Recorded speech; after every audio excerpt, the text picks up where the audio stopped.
नमस्कार दोस्तों, आज के वीडियो में हम बात करेंगे कि अंडर वैल्यू स्टॉक कैसे डिफ़ाइन करें, ठीक है, कैसे निकालें और कैसे हमें निकालना रहता है, ठीक है। और आज की वीडियो में दोस्तों हम बैंकिंग सेक्टर के बारे में बात करेंगे, ठीक है। उसमें आपको दोस्तों मैं दिखाऊंगा कि रिटर्न बैंकों में मिलता है कि नहीं मिलता। और दोस्तों अभी बैंकिंग सेक्टर बहुत अच्छा कर रहा है, ठीक है। तो उसमें हमें जो अंडर वैल्यू स्टॉक चल रहे वो निकालना और उससे कैसे निकालना रहता है, ठीक है। दोस्तों चलिए हम चलते हैं हमारे जीरोधा अकाउंट में। यहाँ पे आना है, यहाँ पे आने के बाद में लॉगिन कर लेना है। दोस्तों अगर अभी तक अगर आपने डीमैट अकाउंट ओपन नहीं किया है तो ठीक है, मैं इसका जीरोधा का और एंजल वन का, आप स्टॉक का और धन का मैं आपको डिस्क्रिप्शन में लिंक दे दूँगा, वहाँ से जाके आप ओपन करा लेना। तो दोस्तों यहाँ पे अगर आप देखेंगे, यहाँ पे आपको क्लियर देखने को मिल रहा है, जो कि एक और ये दो, ठीक है, आपको दो देखने को मिल रहा है, bank of Baroda, south Indian bank. यहाँ पे देखेंगे दो, bank of Baroda, south Indian bank, ठीक है। सबसे पहले तो हम इन्हें देख लीजिए, इन्हें देखते हैं, ठीक है, रिटर्न देते हैं कि नहीं देते, और इनका बुक वैल्यू और प्राइस टू बुक वैल्यू क्या है, ठीक है, तो वो देखेंगे। और अगर आपको price to book value, return on equity क्या होता है, डेट टू इक्विटी क्या होता है, अगर नहीं समझ में आता है तो मुझे आप ज़्यादा से ज़्यादा कमेंट करें, तो मैं उस पर भी वीडियो बना दूंगा। और दोस्तों जो भी आप वीडियो देखें, एंड तक देखेंगे तो ही आपको चीज़ें समझ में आएंगी। अगर आप इन्वेस्ट करना चाहते हो, कुछ भी आप सीखना चाहते हो, तो आप जो भी चीज़ करो तो एंड तक देखो, ठीक है। चलिए अब हम इसको देख लीजिए। हम पहले देखेंगे बैंक ऑफ बड़ौदा का। यहाँ पे आना है, यहाँ पे आने के बाद में आपको आना फंडामेंटल एनालिसिस में। तो दोस्तों अगर आप देखेंगे यहाँ पे 1 ईयर का रिटर्न है, जो कि यहाँ पे अगर आपकी नज़र जाएगी, यहाँ पे देखेंगे आपको 17.5%, ठीक है, 17.5% से ग्रो किया बैंक ने। और अगर आप नीचे देखेंगे प्राइस टू बुक वैल्यू देखेंगे, जो कि आपको देखने को मिलेगा 1 से भी कम है, ठीक है। तो दोस्तों हम प्राइस टू बुक वैल्यू क्या होती है, मान लीजिए प्राइस टू बुक वैल्यू आप देखेंगे 5 का रहता है, 3 का रहता है, तो वो स्टॉक थोड़े अपने प्राइस से ऊपर ट्रेड करते रहते हैं, ठीक है। तो ऐसा नहीं होता कि वो ट्रेड अच्छे स्टॉक अच्छे नहीं है, ठीक है। तो दोस्तों हमें क्या करना है, हमें अंडर वैल्यू स्टॉक और वैल्यू निकाल के हमें करते हैं तो हमें अच्छा रिटर्न मिल सकता है, ठीक है। इन फ्यूचर में आगे चलकर हमें अच्छा रिटर्न मिल जाता है। तो यहाँ पे अगर आपकी नज़र जाएगी तो प्राइस टू बुक वैल्यू यहाँ पे अगर आप देखेंगे, यहाँ पे देखने को मिलेगा, जो कि 1 की बुक वैल्यू ऑलमोस्ट, ठीक है, 1 से कम है। तो 1 से या 1 से कम रहता है उसे हम अंडर वैल्यू स्टॉक बोलते हैं। तो यहाँ पे आपको देखने को मिल रहा है। और दोस्तों यहाँ पे अगर आप देखेंगे, जो कि अगर यहाँ पे आपकी नज़र जा रही है तो आपको देखने को मिलेगा, जो कि डिविडेंड यील्ड है, ठीक है। डिविडेंड यील्ड क्या होता है दोस्तों, अगर आप मान लीजिए शेयर की प्राइस चल रही है 200 रुपये, ठीक है, आप उदाहरण के लिए मान लीजिए, और उस पर आपको 3% का डिविडेंड यील्ड मिल रहा है, यानी आपको उस शेयर पर ईयर पे 6 रुपये मिल रहे हैं, यानी 3% का, ठीक है, 3%। और दोस्तों ये कम नहीं होता है, ठीक है। अगर आपका पैसा 1 लाख रुपये अगर बैंक में पड़ा रहता मान लीजिए, ठीक है, तो आपको कितना 3,000 रुपये 12 महीने होएगा तब जाके आपको 3,000 रुपये मिलता है, 3 या 2.5% का रिटर्न मिलता है, ठीक है। और यहाँ पे अगर आप इस स्टॉक में इन्वेस्ट करते हो, ठीक है, अच्छे से फंडामेंटल एनालिसिस करके, तो ठीक है दोस्तों। और आपको यहाँ पे मैं डिक्लेमर देना चाहूँगा कि दोस्तों अपनी रिसर्च करें और अपने फाइनेंस एडवाइजर से पूछ ले, उसके बाद में इन्वेस्ट करें और अपनी रिसर्च करके ही करें। और ये वीडियो ओनली एजुकेशन पर्पस के लिए, ठीक है। चलिए अब आगे बढ़ते हैं। तो दोस्तों यहाँ पे देख लिया आपने, डिविडेंड यील्ड भी बहुत ही अच्छा है इसका बताया, ठीक है। और आप मार्केट के अगर आपकी अगर यहाँ पे देखेंगे, अगर आप देखेंगे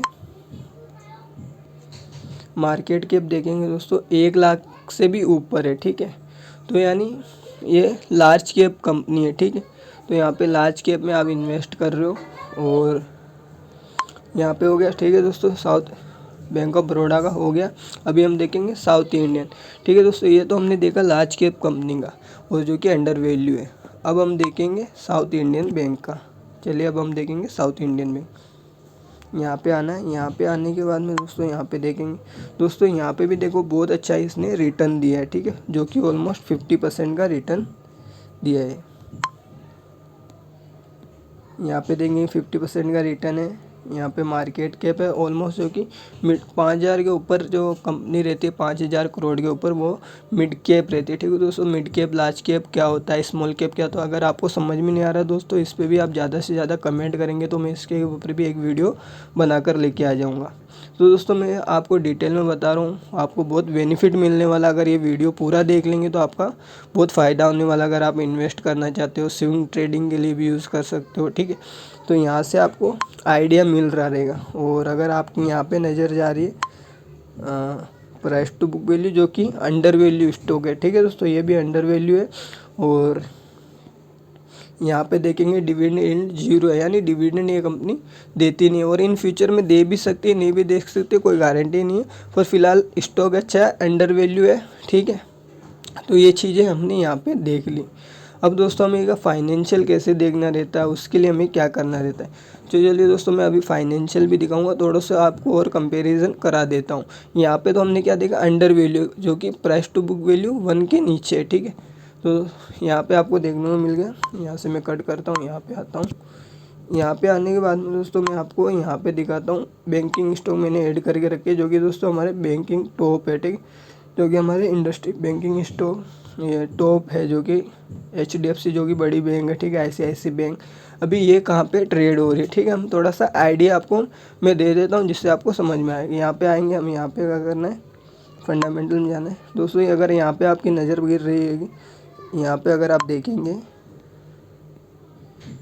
तो यहाँ पे आपको प्राइस टू बुक वैल्यू जो कि देखने को मिलेगा 4 का है। ठीक है, और इसका 1 ईयर का रिटर्न जो मिला वो नेगेटिव में है 4%। ठीक है, तो आपको क्लियर कट और डिविडेंड लिंक देखेंगे ऑलमोस्ट 1 के आसपास है। तो दोस्तों आपको क्लियर कट आइडिया मिल गया हमें कैसे इन्वेस्ट करना रहता है। ठीक है, तो यहाँ पे देखेंगे 4 का बुक वैल्यू, और वहाँ पे हमने क्या देखा था, लेस देन 1 था। ठीक है, 1 के नीचे था। तो यहाँ पे कर लिया हमने, यहाँ पे कट करता हूँ, यहाँ पे आना। फिर आपको एक दो आप दोस्तों अगर आइडेंटिफाई करके जाते हो तो आपको अच्छा बेनिफिट मिलता है इन चीज़ों। अब यहाँ पे जाते हैं ICICI बैंक में, यहाँ पे आएंगे। ICICI बैंक का अगर देखेंगे ऑलमोस्ट 3 का बुक वैल्यू है, और आपको रिटर्न ऑन 1 ईयर का रिटर्न देखेंगे जो कि ऑलमोस्ट 1% है, 1 से भी कम है। और डिविडेंड यील्ड देखेंगे वो भी 1 से कम है। ठीक है, ये लार्ज कैप कंपनी से। ठीक है दोस्तों, यहाँ पे आपको एक आइडिया मिल गया है तो हमें कैसे इन्वेस्ट करना रहता है। तो दोस्तों वो नीचे आप आएंगे, PNB है और भी बैंक ऐसे। ठीक है दोस्तों, वो आपको अंडर वैल्यू समझ में आ गया रहेगा। अगर आपको आप भी ऐसे कर सकते हो। ठीक है, अपने हिसाब से कर लेना। और यहाँ पे आने के बाद में दोस्तों यहाँ पे देखने को मिलेगा आपको। अब दोस्तों हमें इसका फाइनेंशियल कैसे चेक करें, इसे चेक करने के लिए दोस्तों आपको आना है गूगल पर। ठीक है, क्रोम पर आ जाना है। अगर आप यहाँ पे क्रोम पे आना है, क्रोम पे आने के बाद में दोस्तों आपको सर्च करना है एक वेबसाइट, यहाँ पे ना स्किनर पे सर्च करना है। यहाँ पे आने के बाद में दोस्तों यहाँ पे सर्च करना है बैंक ऑफ बड़ौदा। यहाँ पे आ गए। यहाँ पे अगर आप देखेंगे दोस्तों bank of Baroda current share price है 202 का है। ठीक है, और जो कि कल आज सैटरडे तो मार्केट क्लोज है। ठीक है, और कल मार्केट ने 2.5% का मूवमेंट दिखाया था बैंक ऑफ बड़ौदा में। ठीक है, तो यहाँ पे आपको मार्केट कैप देखने को मिल रहा है। यहाँ पे करेंट शेयर प्राइस है, हाई एंड लो दिख रहा है। और पी भी देखेंगे जो कि बहुत अच्छा है। ठीक है, ये अंडर वैल्यू स्टॉक के अच्छे फंडामेंटल है। ठीक है, पी भी अगर आप नज़र जाएगी पी पे भी अच्छा है। यहाँ पे देखेंगे आप पी मार्केट के पी है, और पी की बात करूँ तो यहाँ पे पी भी जो कि 10 के नीचे, जो कि अच्छा है। ठीक, और अगर आप बुक वैल्यू की बात करें तो ये देखेंगे बुक वैल्यू 203 की है, जो कि यानी हमें 1 रुपया नीचे मिल रहा है। अगर यहाँ पे भी हम शेयर बाई करते हैं तो हमें 1 रुपया नीचे मिल रहा है। ठीक है, और अगर आप रिटर्न ऑन इक्विटी की बात करेंगे वो भी अच्छा है। ठीक है, 15 का, जो कि बहुत अच्छा माना जाता है। ठीक है, 15 भी रहता है, इससे कम भी देखने को मिलेगा। तो यहाँ पे आपको अच्छे खासे से समझ आ रहा रहेगा। ठीक है, और दोस्तों इंटरेस्ट कवरेज रेशियो 1 के 3 से ऊपर रहना चाहिए फिलहाल। ठीक है, बैंक का है तो भी ठीक है। तो आपको सेक्टर वाइज एनालाइज करना रहता है। और आप यहाँ पे देखेंगे अब दोस्तों, यहाँ पे अगर आपकी नजर जा रही है डेट टू इक्विटी रेशियो, जो कि ऑलमोस्ट 13 के आसपास है, जो कि बहुत इंपॉर्टेंट होता है दोस्तों ये भी रेशियो। पर यहाँ पे देखेंगे डेट टू इक्विटी रेशियो ने 13 टाइम्स ज़्यादा है। ठीक है, तो आपको चीज़ें समझ में आ रही रहेगी दोस्तों मैं क्या बताना चाहता हूँ। और समझ में आया रहेगा। ठीक है दोस्तों, हमने इसका तो कर लिया। और प्लस की बात करें तो प्लस भी नहीं रहना चाहिए, तो प्लस भी नहीं है। ठीक है, तो यहाँ पे जाएंगे नज़र अगर आपकी जा रही तो प्लस भी 0 है। ठीक है, जो कि स्टॉक अच्छा है। और दोस्तों बैंक की मैं बात करूँ, डेट टू इक्विटी रेशियो इतना हाई क्यों रहता है? तो दोस्तों देखो, ये फाइनेंशियल काम करते हैं। मान लीजिए लोन देना लेना, बैंकों में ज़्यादातर यही काम होता है। ठीक है, तो ये आरबीआई से बैंक लोन लेती है देती है। ठीक है, लेना पैसा देना करना, इसीलिए बैंकों के ऊपर ज़्यादा डेट रहती है। ठीक है, ये सिंपल सा फंडा है बैंकों का। ठीक है, फाइनेंशियल कारपोरेट, अगर आप banking financial non banking financial bank देखेंगे, ठीक है, जो भी आप देखेंगे फाइनेंस से रिलेटेड, वहाँ पे आपको डेट ज़्यादा देखने को मिलेगा। ठीक है, तो यहाँ पे आप देखेंगे 13 टाइम्स है। ठीक है, तो अगर आप दूसरी भी चीज़ की बात करेंगे, ठीक है, मैं आपको यहाँ पे एक एग्जांपल दे देता हूँ। मान लीजिए हम चलते हैं bank of Baroda, Punjab union, Canara bank. ठीक है, हम कैनरा बैंक पे चलते हैं। यहाँ पे अगर आएंगे हम डेट टू रेशियो देखेंगे। यहाँ पे दोस्तों, वहाँ पे आपने कितना देखा था? वहाँ पे आपको देखने को मिला था 13 का। ठीक है, अगर यहाँ पे आपकी नज़र जा रही है तो अगर यहाँ पे अगर देखेंगे आप, ऑलमोस्ट 16 का पास है। ठीक है, यानी 16 टाइम्स है। ठीक है, यहाँ पे देखो दोस्तों 16 टाइम्स है, वहाँ पे 13 है। ठीक है, तो आप चीज़ें समझ के रहेंगे मैं आपको क्या बताना चाहता हूँ। जो कि हम देख रहे हैं कैनरा बैंक का। ठीक है, आप दोस्तों स्टॉक का नाम भी देख सकते हैं यहाँ पे, कैनरा बैंक। ठीक है, यहाँ पे देखेंगे कैनरा बैंक और लो हाई लगा है, वो भी देख सकते हैं। तो दोस्तों इसने भी रिटर्न अच्छा दिया है, जो कि ऑलमोस्ट 35 के आसपास शायद रिटर्न दिया रहेगा। ठीक है, मैं अंदाजे से बता रहा हूँ, समझ सकते हैं आप। ठीक है, मैं क्या चीज़ें आपको बताना चाह रहा हूँ, कैसे हमें इन्वेस्ट करना रहता है। तो ये चीज़ आपको मैंने यहाँ पे समझाई। अब दोस्तों हम चलेंगे साउथ इंडियन में।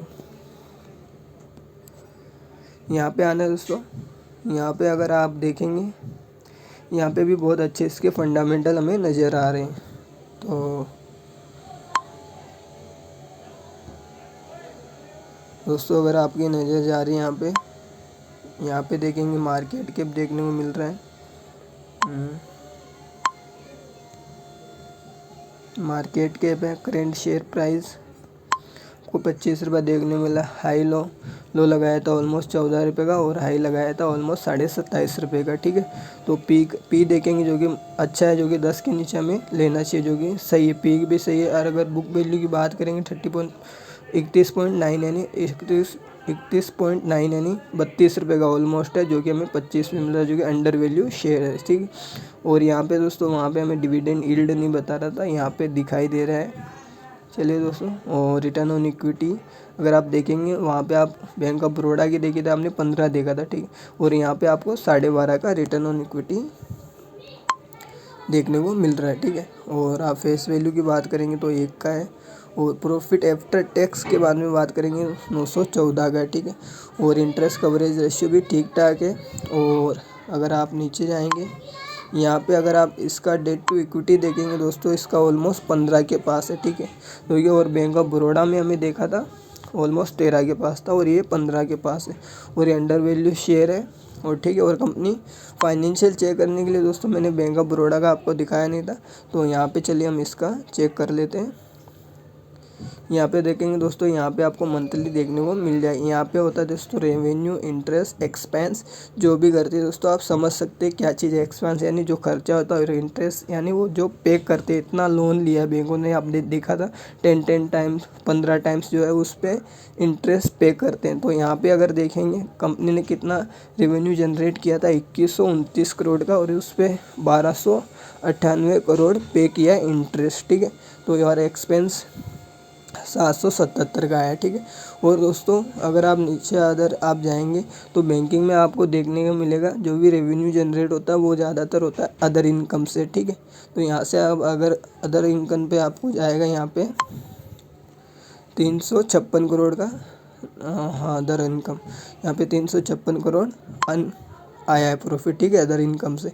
और डिप्रिसिएशन का बात करेंगे तो यहाँ पे नेगेटिव में है प्रॉफिट आफ्टर टैक्स, और 33 का रिसेंट अभी जो सितंबर क्वार्टर गया था वहाँ पे 33% का टैक्स लगा है, जो कि 409 करोड़ के प्रॉफिट पे। और नेट प्रॉफिट अगर आप यहाँ पे आप देखेंगे, यहाँ पे नेट प्रॉफिट निकल के आया है, जो कि 275 करोड़ का। ठीक है, तो यहाँ पे मोटा मोटा आप देख सकते हैं। ठीक है, और कंपनी में यहाँ पे लॉस भी बुक किया था यहाँ पे देखेंगे दोस्तों, तो यहाँ पे आपको देखने को मिल जाए अभी कंटिन्यू 2 साल से कंपनी प्रॉफिटेबल है। ठीक है, तो ये दोस्तों मैंने जो भी वीडियो बनाता हूँ एजुकेशन पर्पज़ के लिए। ठीक है, और ये जो भी आप इन्वेस्ट करो वो अपनी रिस्क पे करो और आपको चीज़ें समझ में आ रहेगी दोस्तों। और अगर वीडियो में कुछ भी आपको समझ में नहीं आया, मुझे ज़्यादा से ज़्यादा कमेंट करें और अपने दोस्तों में भी शेयर करें। और अगर आपने अभी तक डीमैट अकाउंट नहीं ओपन किया तो मैं डिस्क्रिप्शन में लिंक दे दूँगा। और आज के लिए इतना ही। और चलिए दोस्तों, हम आज के लिए इतना ही। जय हिंद।